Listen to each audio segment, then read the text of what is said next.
Ey Allah'ım, ey mərhəməti sonsuz və geniş olan Rəbbim, ey uçsuz bucaqsız xəzinələrin sahibi, ey səxavəti sonsuz Rəbbim, ey neymət qapıları daim açıq olan Rəbbim, sənə fəqir və möhtac halda üz tuturam, qullarına olan lütfünü geniş et və mərhəmətini bizə açıq-aşkar göstər, qəlbimizi genişləndir,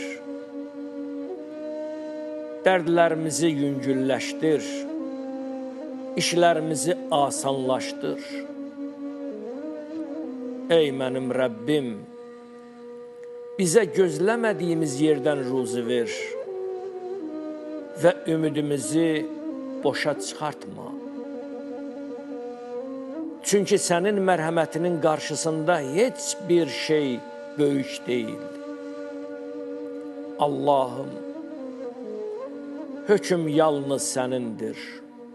Sən ol desən olacaq, varlığına xatir ilahi günahlarımızı bağışla.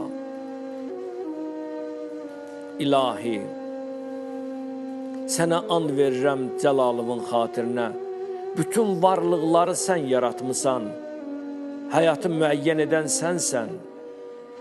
Bizim nə gücümüz var, nə qüvvəmiz var ki, biz sənin əmr və sənin taətivin əleyhinə çıxaq. Hər şey yalnız səninlə mümkündür. Sənə inanırıq və sənə ürəklə güvənirik. İlahi, bu güvənimizi boşa çıxartma. İlahi, bizdən dua istəyən hər kəs var. Kimisi malının artmasın, kimisi canının xəstə olması, şəfa tapmaq istəyir, canı xəstədir, şəfasını istəyir. Kimisi övlad həsrətindədir, ya Rəbbim. Qəlblərdən sən vaqifsən, İlahi, bütün istək və arzularımızı həyata keçirt. Borcu olanların borcularını əda elə, övladı olmayanlara övlad lütf elə, sonsuz xəzinəndən, rəhmətindən əta elə. Çünki sən lütfkarsan, sən mərhəmətlisən, sənin mərhəmətin çox genişdir. Ey mənim Rəbbim, ey Allahım, bizim üçün xeyir qapılarını aç.